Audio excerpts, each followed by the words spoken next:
Bienvenidos a la clase número 2 de nutrición.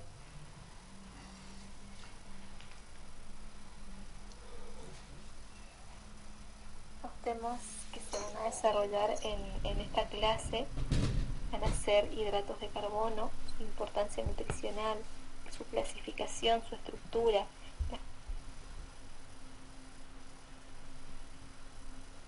Los hidratos de carbono o carbohidratos son los compuestos orgánicos más abundantes de la naturaleza que están formados por carbono, hidrógeno y oxígeno. Y su función biológica es que sirven como fuente de energía para las actividades celulares vitales. Como sabemos, las células que conforman cada sistema de nuestro organismo necesitan energía para llevar a cabo sus funciones y mantenernos vivos. Esa energía la obtiene principalmente de los hidratos de carbono. La estructura del hidrato de carbono, como dijimos, está compuesta por diferentes números de carbonos y además en su estructura también tiene moléculas de oxígeno y de hidrógeno, como ven en la imagen. Se van a clasificar de acuerdo al número de carbonos en monosacáridos, disacáridos, oligosacáridos y polisacáridos. En la imagen también van a ver los polioles o polialcoholes, que en realidad no entraría dentro de esta clasificación porque son derivados de los hidratos de carbono que se obtienen por reducción. Los monosacáridos son aquellos hidratos de carbono que están compuestos o formados por una única molécula, como vimos en la imagen anterior. Y entran dentro de los monosacáridos la glucosa, la fructosa y la galactosa. Estos monosacáridos no pueden ser convertidos en sustancias más pequeñas, porque están formados por una única molécula. Los disacáridos, en cambio, están formados por la unión de dos monosacáridos. Está la sacarosa, que se forma de la unión de la glucosa y la fructosa, la lactosa, que se forma por la unión de la glucosa y la galactosa, y la maltosa, que está formada por dos moléculas de glucosa. Por hidrólisis, los disacáridos sí se pueden transformar en sustancias más pequeñas, se transforma en dos disacáridos. Los oligosacáridos son aquellos hidratos de carbono que están formados por cadenas, ¿sí?, de aproximadamente 9 hidratos de carbono monosacáridos, y dentro de los oligosacáridos tenemos a la maltodextrina y a los fructooligosacáridos, que a diferencia de los anteriores no se encuentran tan fácilmente en la naturaleza, pero sí se obtienen durante la digestión de los polisacáridos. Y por último tenemos los polisacáridos, que están formadas por largas cadenas de hidratos de carbono, y dentro de los polisacáridos tenemos los amiláceos, que son los que tienen almidón, los que forman parte del almidón, como la amilosa y la amilopectina, y aquellos no amiláceos que se encuentran formando parte de estructuras de los vegetales, por ejemplo, como las celulosa, las pectinas, etc. Otra de las clasificaciones que podemos encontrar de los hidratos de carbono es según la complejidad de su molécula y la absorción en el organismo. Tenemos los carbohidratos simples y los carbohidratos complejos. Los carbohidratos simples son aquellos que se digieren mucho más rápido, que se encuentran dentro de los mono y disacáridos. Por ejemplo, el azúcar de mesa, la sacarosa, es el azúcar que consumimos, el azúcar blanco, el azúcar de mesa es sacarosa. También en frutas, la fructosa, la lactosa en la leche y en todos los alimentos que contengan estos mono y disacáridos. En cambio, los carbohidratos complejos son aquellos en los cuales su digestión es más lenta porque tardan más en digerirse, nos aportan energía que dura más que los carbohidratos simples y se encuentran en alimentos como semillas, tubérculos. ¿Cuáles son las funciones que cumplen los hidratos de carbono en nuestro organismo? Tiene diferentes funciones. Dentro de ellas podemos nombrar a las funciones energéticas, al ahorro de proteínas, a la regulación en el metabolismo de las grasas, tiene función estructural y podríamos agregar también el poder edulcorante que le otorga sabor dulce a los alimentos. Este poder edulcorante se le atribuyen principalmente a los monohidrisacáridos. Dentro de las funciones energéticas, si se acuerdan en la clase pasada, hablábamos que los nutrientes se podían dividir en macro y micronutrientes, y que los macronutrientes eran los que aportaban energía a nuestro organismo, los hidratos de carbono, las proteínas y las grasas. Dentro de estos macronutrientes, los hidratos de carbono representan entre un 50 a un 60% de nuestra ingesta calórica. Quiere decir que la mayor cantidad de energía que nuestro cuerpo obtiene es a través de los carbohidratos. Y esto es muy importante. ¿Por qué? Porque tenemos órganos y sistemas que son glucosa dependientes. Nuestras células, para trabajar, para realizar sus funciones, requieren de energía. Y hay órganos como el sistema nervioso que esa energía puede obtenerla únicamente de la glucosa en condiciones normales. Si llega a obtener de otros macronutrientes, pueden en su proceso de metabolización generar compuestos tóxicos. Por eso, lo ideal es que esos órganos glucosa dependientes como el sistema nervioso, la médula ósea, los glóbulos rojos, tengan la cantidad de energía que necesitan proveniente de la glucosa. Cuando los hidratos de carbono cumplen en el organismo su función energética, lo que sobra se almacena como glucógeno en hígado y en músculo y como grasa en el tejido adiposo. Es muy importante también que contemos con una reserva de glucógeno, porque como vamos a ver más adelante, en los periodos de ayuno son los que nos van a proveer de energía. También los hidratos de carbono sirven para ahorrar las proteínas, ya que la principal fuente de energía de nuestro cuerpo son los carbohidratos junto con las grasas. Las proteínas cumplen una función más bien estructural.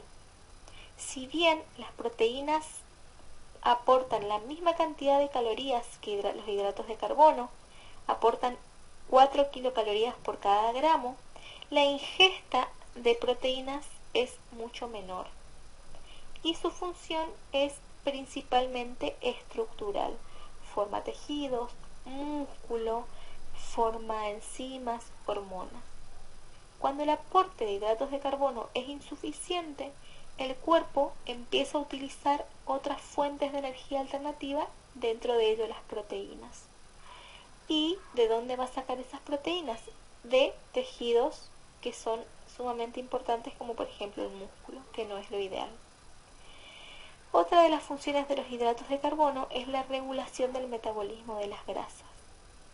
Cuando no se consume la cantidad suficiente de hidratos de carbono, se van a empezar a metabolizar las grasas como fuente de energía. En su proceso metabólico se van a producir compuestos tóxicos que se llaman cuerpos cetónicos y que se van acumulando en el organismo y que pueden llevar a un coma. También tiene una función estructural, ¿sí? Forma parte de estructuras en las células nerviosas, forma parte de estructuras de ciertos compuestos que regulan el metabolismo, como por ejemplo el ácido hialurónico, ¿sí? Entre otros.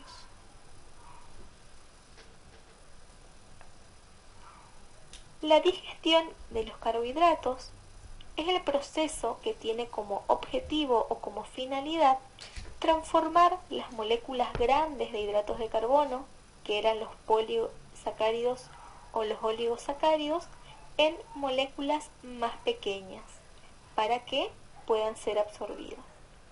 Las encargadas de romper las moléculas grandes se llaman enzimas. Son compuestos orgánicos, ¿sí?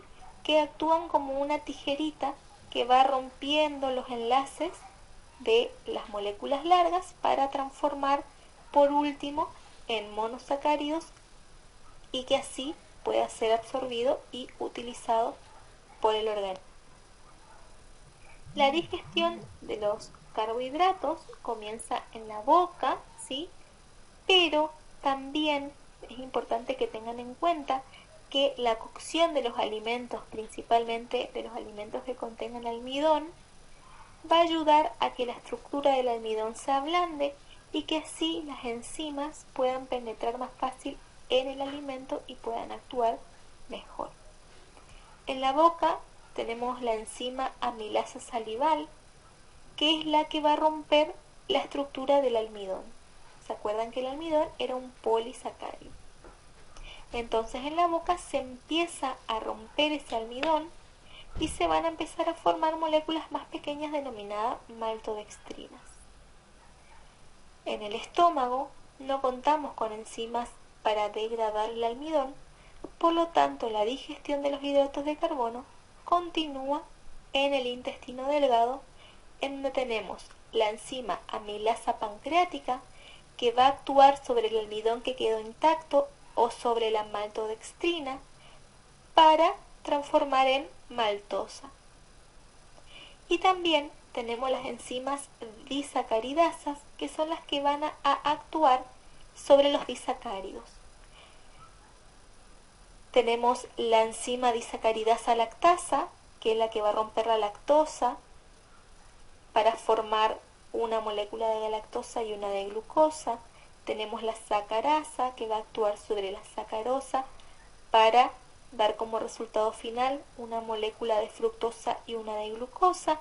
Y tenemos la maltasa, que es la que va a romper esta maltodextrina o esta maltosa que se viene obteniendo desde la boca, ¿sí? Con la digestión del almidón, para transformar en dos moléculas de glucosa. Entonces, el almidón, que son las cadenas más largas, empieza su digestión en la boca.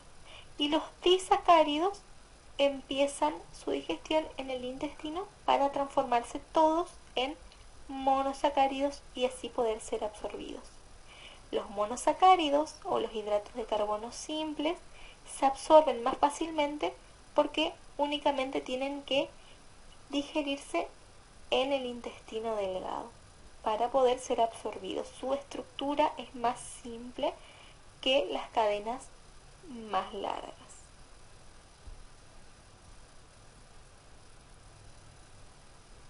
Una vez que los hidratos de carbono son digeridos en moléculas más pequeñas, tienen que absorberse. La absorción ocurre en el yeyuno y en el comienzo del ileum, que son partes del intestino delgado, mediante dos mecanismos de absorción: difusión simple y difusión facilitada. El gran tamaño de la molécula de glucosa y su condición de ser hidrosoluble hacen que necesiten de facilitadores para su absorción. El metabolismo es el conjunto de reacciones que ocurren en nuestro organismo para transformar los alimentos en energía. La glucemia, que es la cantidad de azúcar o de glucosa en la sangre, tiene que mantenerse dentro de rangos normales, que son entre 70 y 110 miligramos por ciento. Nuestro organismo trata siempre de mantener en estos valores la glucemia. Tenemos dos situaciones. Una es el posingesta o luego de que comemos, en donde los valores de esta glucemia van a aumentar porque vamos a estar ingiriendo alimentos con hidratos de carbono.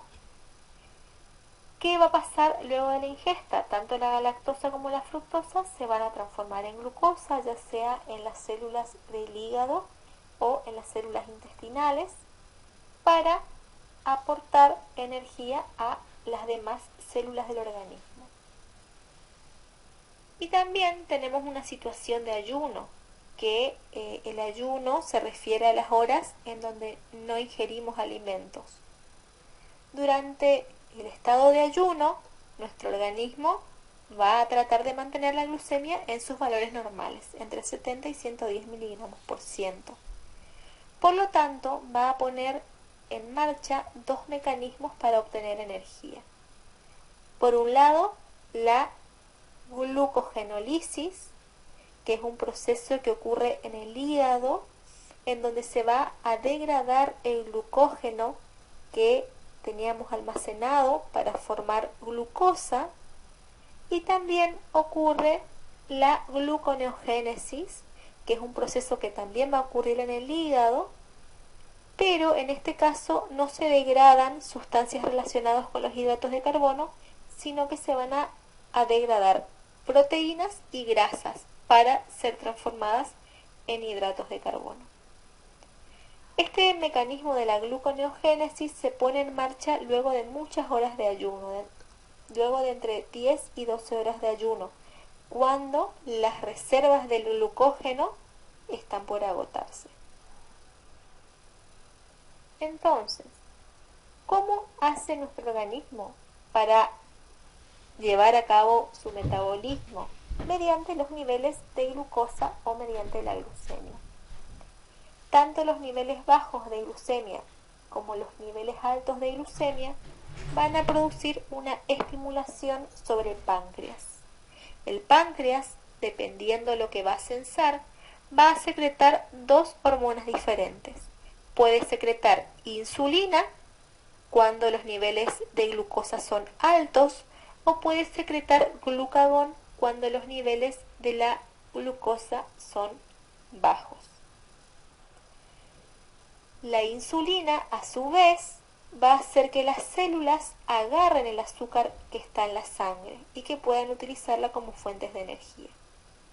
El glucagón, que es el que se va a producir cuando los niveles de azúcar están bajos, van a estimular la glucogenólisis y la gluconeogénesis para que ese valor de glucemia aumente.